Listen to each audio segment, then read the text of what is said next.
Hello guys, welcome back to my channel, my brotherku ya. Jumpa lagi nih sama saya, siapa lagi kalau bukan John Itung. Oke guys, di kesempatan yang sungguh sangat berbahagia ini saya akan mengecek mengecek LCD touchscreen. Nah, ini baru datang LCD touchscreen di tanganku ini, HP Samsung A03s ya. Kita akan cek. Nah, sebelum nantinya kita lem. Kalau sudah dilem, segel udah rusak ya. Kalau sudah dilem ya otomatis segel rusak dan garansi dari tokonya atau penjualnya sudah hilang. Nah, kalau misalkan barang datang kita cek kalau ada apa-apa kan itu ya bisa saja kita retur kayak gitu kan. Nah, seperti itu guys ya. Jadi itulah fungsi daripada pengecekan LCD touchscreen sebelum nantinya kita pasang. Baiklah, apa yang harus kita cek dulu di sini ya. Nah, sebelum kita ke sana, saya belinya di sini guys ya, di toko Graha Seperempat di Shopee. Nah, kayaknya di Tokopedia ada juga ya. Nah, ini LCD touchscreen Samsung A03s. Kemudian ini berbarengan dengan LCD touchscreen Redmi 7 dan LCD touchscreen ini ya, Oppo A5 atau A9 2020 ya. Nah, saya belinya di toko Graha ya, di toko Graha Seperempat di kota Jambi. Nah, sama seperempat yang kecil-kecil yang lain dan lem LCD. Nah, harganya berapa bang? Harganya untuk LCD touchscreen Samsung A03s ini 208.000. Coba kita buka, coba kita lihat harga sekarang berapa. Oh, sudah turun lagi guys ya. Turun lagi. Tadi 208.000, sekarang 187 ya. Berarti kurangnya 21.000 ya. Turunnya 21.000 ya. Saat saya membeli harganya 208.000. Nih. Tuh 208.000 jadi harganya turun 21.000. Wih, oke. Nah, jadi harganya ini guys turun naik sebenarnya. Nah, di sini kita akan mengecek ya LCD-nya ini, LCD touchscreen-nya sebelum nantinya kita lem ya. Yang pertama adalah kita cek itu LCD-nya. Nah, kalau pengecekan LCD ini sebenarnya gampang aja, lewat tampilan seperti ini itu bisa ketahuan misalkan ada noda-noda atau ada tompel-tompel atau ada bayangan. Nah, seperti ini satu saya dapatkan. Nah, ini cahaya terang sendiri di bagian bawah. Nih, tapi tidak terlalu mengganggu dan tidak terlalu memperjelek tampilan LCD ini masih dalam batas kewajaran, masih oke saja, itu masih nggak masalah guys ya. Tuh teman-teman bisa lihat. Nah, pengecekan LCD ini kalau dicek secara seksama atau teliti, dia akan ketahuan dan kelihatan via kode dial bintang pagar 88 pagar bintang. Kita cek dulu via kode dial, kita pilih LCM. Nah, ini kita lihat. Nah, ini menunjukkan satu warna guys ya. Nah, satu warna kayak gini itu kalau ada noda-noda itu akan jelas kelihatan. Nah, seperti ini, perhatikan. Nah, ini bukan noda tapi cahaya yang terang sendiri di bagian bawah. Tapi ini harus dilihat secara teliti atau seksama gitu. Nah, harus detail. Nah, baru kelihatan. Tapi kalau biasa-biasa sih enggak terlalu kentara. Ini masih dalam batas kewajaran. Nah, warna merah, warna hijau. Nah, tuh kelihatan kan?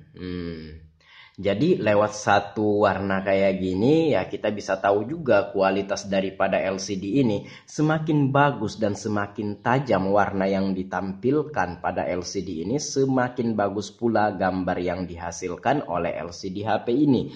Nah, warna hijau, warna biru. Nah, ini kan kita lihat ya. Padahal harganya ini cuma 208.000 dan harga sekarang itu 180 berapa tadi? 187 ya. Nah, padahal harganya terjangkau tapi kualitasnya lumayan bagus ya. Walaupun cahayanya ada terang sendiri tuh di bagian bawah. Nggak apa-apa, nggak masalah. Nah, ini warna putih ini kalau misalkan ada bintik-bintik atau ada tompel-tompel atau ada shadow atau ada bayangan di kiri kanannya ini akan kelihatan guys ya. Tuh.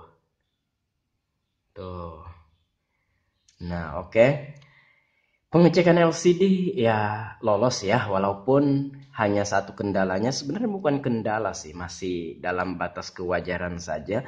Kemudian kita akan mengecek touchscreen-nya ya. Coba kita cek touchscreen. Nah, ini coba kita buka. Oh, pengecekan touchscreen-nya seperti ini guys ya. Kita ikuti saja garisnya ini. Tuh. Jadi nggak usah semuanya. Maksudnya nggak usah ke sini. Lagian nggak bisa dicek juga di sini. Cukup diikuti saja garis merahnya ini. Nah, kayak gini. Nah, kayak gitu. Dan ya, seperti itu. Touchscreen-nya aman. Kemudian yang sering terdampak juga adalah sensor proximity atau proximity sensor ya. Coba kita lihat dulu proximity sensornya. P sensor. Nah, ini adalah proximity sensor. Biasanya kalau kita baru ganti LCD touchscreen, sensornya ada saja yang ketutup. Yang dimana kalau sensor ketutup, kalau kita nelpon, layar itu otomatis mati guys ya. Nah, sungguh sangat ribet seperti itu. Dan juga kalau kita mendengarkan voice note via chatting WhatsApp gitu kan, nah itu layarnya otomatis mati. Tapi di sini sensornya ini malah nggak aktif tuh. Ini bukan karena ganti LCD ya. Coba ini walaupun LCD-nya kita copot, sensornya tetap nggak aktif guys ya. Coba kita buka LCD touchscreen-nya ini. Perhatikan di sini, no sensor was detected, tidak ada sensor yang terdeteksi. Coba perhatikan, sensornya ada di sini ya, ada di sini sensornya, tuh, tetap tidak ada respon apapun ya. Nah, cuma nggak apa-apa, nggak masalah. Yang penting bagaimana caranya sensor itu nggak ketutup. Kalau masih nggak aktif, itu masih nggak masalah guys ya. Dan itu ya mungkin dari sensornya juga. Tapi apabila ketutup karena LCD, itulah yang jadi permasalahan. Ya, coba saya akan tes nelpon ya. Kita akan tes nelpon. Iya. Kalau sensornya itu ketutup gitu kan, layar itu otomatis mati ketika kita nelpon atau ditelepon. Coba kita angkat. Tuh, layarnya nggak mati, tapi kalau kita dekatkan tangan kita juga nggak mati juga layarnya. Nggak apa-apa ya, nggak masalah ya itu. Iya, coba kita lepas LCD touchscreen-nya ini. Ya, perhatikan. Nah, kondisi HP, keadaan HP dalam menelpon ya, masih menelpon. Coba tuh,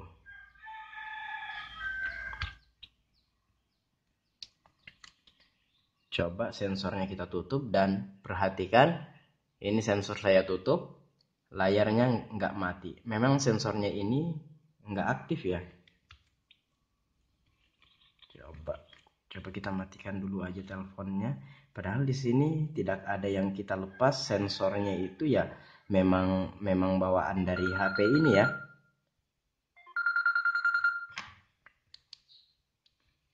Iya.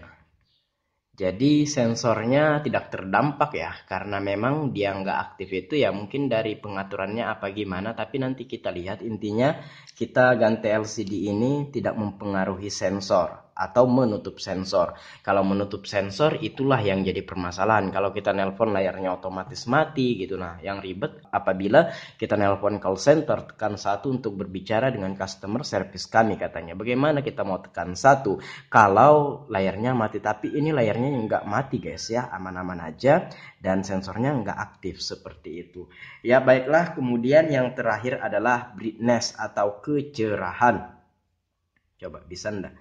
Kecerahannya kita akan cek. Karena ada beberapa LCD seperempat yang kita beli itu ininya nggak jalan ya, brightness atau kecerahan atau kontrasnya. Nah ini teman-teman bisa lihat tuh, kontrasnya jalan dan aman. Nah itu saja yang harus kita cek kalau kita ingin mengelem atau memasang LCD touchscreen. Yang pertama LCD, kemudian touchscreen, yang ketiga adalah proximity sensor, yang keempat adalah brightness ya. Selain dari itu ya nggak ada yang mesti kita cek lagi ya, karena yang paling terdampak itu biasanya sensor. Nah, karena sensornya nggak aktif dan nggak mengganggu juga ketika kita memasang LCD, sensornya juga nggak ketutup, nggak masalah, tinggal kita pasang aja ya. Demikian, semoga bermanfaat. Itu saja yang harus dicek ketika kita ingin memasang atau mengelem LCD touchscreen. Saya akhiri video ini sampai di sini. Kalau ada pertanyaan silahkan komen-komen aja. Kalau ada pendapat lain silahkan komen-komen juga. Dan kalau teman-teman pengen sharing sama John Itung, silahkan DM Instagramku ada di sudut kiri bawah video ini, @JohnItung. Sebelum saya tutup video ini, khusus Samsung A03s ini ya. Nah, di sini ada kabel fleksibel charger ya. Nah, di sini ada konektor charger dan ada papan PCB kecil ya, sekaligus satu set sama konektor charger yang dihubungkan menggunakan kabel fleksibel ke LCD. Jadi LCD ini terhubung dengan ini guys ya. Nah, sebentar saya kasih lihat. Nah, ini tuh. Jadi ini memang beda dari HP yang lain, Samsung A03s ini. Jadi chargernya ngikut di kabel fleksibel ini. Jadi papan PCB ini jalurnya di LCD ini ya. Kemudian diteruskan sampai ke sini. Kemudian di sini baru dilanjutkan ke mesin ini. Jadi ini yang harus kita cek juga ya, chargernya guys ya. Nah, kalau misalkan kita ganti LCD touchscreen nggak bisa di charger, nah mungkin jalur ada yang putus pada LCD touchscreen ini ya, karena jalur chargernya ngikut ya, ngikut di sini. Tuh, coba kita charger dulu guys, mau ndak? Dan mau di charger ya. Nah, ini khusus Samsung A03s saja, dan khususnya HP yang begini ya, yang memiliki kabel fleksibel charger yang diteruskan ke kabel fleksibel LCD ini. Nah, kemudian ke mesin. Ya, jarang-jarang sih HP begini konektor chargernya ikut sama LCD touchscreen gitu. Nah, dihubungkan gitu kan. Dan ini udah terisi baterainya atau tercharger. Oke, mungkin itu saja guys ya.